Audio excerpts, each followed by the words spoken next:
আসসালামু আলাইকুম বন্ধুরা, আশা করি ভালো আছেন। একটি মেয়ে তার বিয়ে হওয়ার পর সাধারণত স্বাস্থ্য যেরকম থাকে, দেখা যায় যে একটি বাচ্চা হওয়ার পর তার আর সে ধরনের স্বাস্থ্য থাকে না। বিশেষ করে একটি মেয়ে বিয়ে হওয়ার পর যে ধরনের স্লিম থাকে, সে ধরনের একটি বাচ্চা হওয়ার পর স্লিম থাকে না। পেটে বিভিন্ন প্রকার মেদ জমা, এ ধরনের সমস্যাগুলো দেখা দেয়। এবং সেই ডেলিভারি যদি আবার সিজারিয়ান সেকশনের মাধ্যমেও হয়, তাহলে তো কোনো কথাই নেই।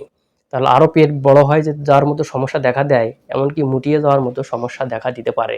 তো বন্ধুরা, আপনারা দেখতেছেন মেডিসিনের কথা ইউটিউব চ্যানেল।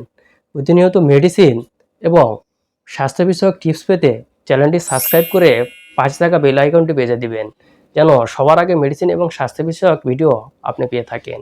আজকে আমরা আলোচনা করব আফটার ডেলিভারি বা আফটার সিজারিয়ান সেকশনের পর কিভাবে পেটের মেদ কমাবেন, সে বিষয়ে 5টি টিপস আজকে আপনাদেরকে দিব। তো বন্ধুরা, চলুন শুরু করা যাক। এই 5টি টিপসের মধ্যে প্রথম যে টিপসটি হচ্ছে বাচ্চাকে বুকের দুধ খাওয়ানো। বর্তমান সময়ে কিছু কিছু মেয়েদের ক্ষেত্রে দেখা যায় যে তাদের বাচ্চাকে আর বুকের দুধ খাওয়াতে চায় না।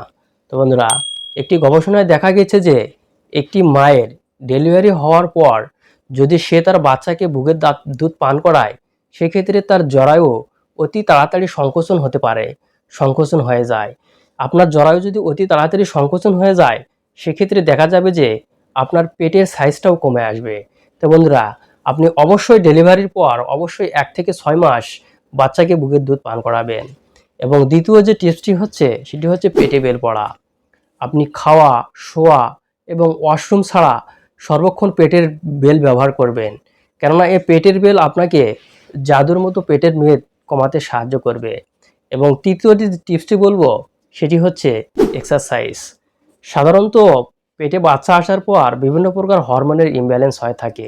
এই হরমোনের ইমব্যালেন্সের কারণে অথবা হরমোনের কারণে আপনার শরীরে বিভিন্ন ভাসমান ফ্যাট অথবা চর্বি জমা হয়। এই ভাসমান ফ্যাট এবং চর্বি কমাতে আপনাকে অবশ্যই এক্সারসাইজ করতে হবে। এই সময় সাধারণত কম ভারী যে এক্সারসাইজ, যেমন বিশেষ করে চলাফেরা, হাঁটা, এ ধরনের এক্সারসাইজগুলো আপনি করতে পারেন। এবং চতুর্থ নম্বর যে টিপসটি বলবো, সেটি হচ্ছে ইয়োগা বা যোগাসন। আপনাকে অবশ্যই ইয়োগা বা যোগাসন করতে হবে। আপনি যদি এই অবস্থায় ইয়োগা বা যোগাসন করে থাকেন, তাহলে আপনার মাইন্ড সেট আপ থাকবে। এবং এ সময়ে আপনি কি ধরনের ইয়োগা বা যোগাসনগুলো করবেন, সে বিষয়ে ইউটিউবে অনেক ধরনের ভিডিও পেয়ে যাবেন। আপনি দেখে নেবেন এবং এ ধরনের ইয়োগা বা যোগাসনগুলো করবেন। এবং 5 নম্বরের যে টিপসটি বলবো, সেটি হচ্ছে প্রচুর পরিমাণে পানি পান করা। এখন আপনি একটি প্রশ্ন করতে পারেন যে কিভাবে প্রচুর পরিমাণে পানি পান করে শরীরের মেদ ঝরাতে পারি।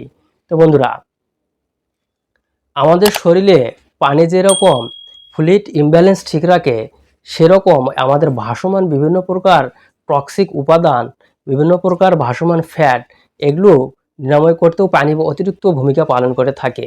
এই জন্য আপনাকে প্রচুর পরিমাণে পানি পান করতে হবে।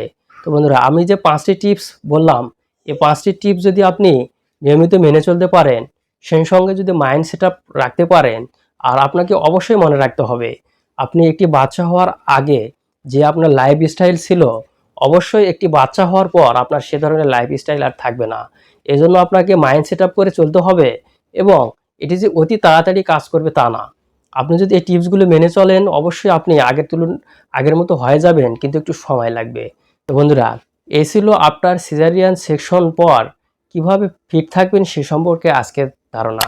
ভিডিওটি ভালো লাগলে লাইক, কমেন্ট এবং সাবস্ক্রাইব করতে ভুলবেন না।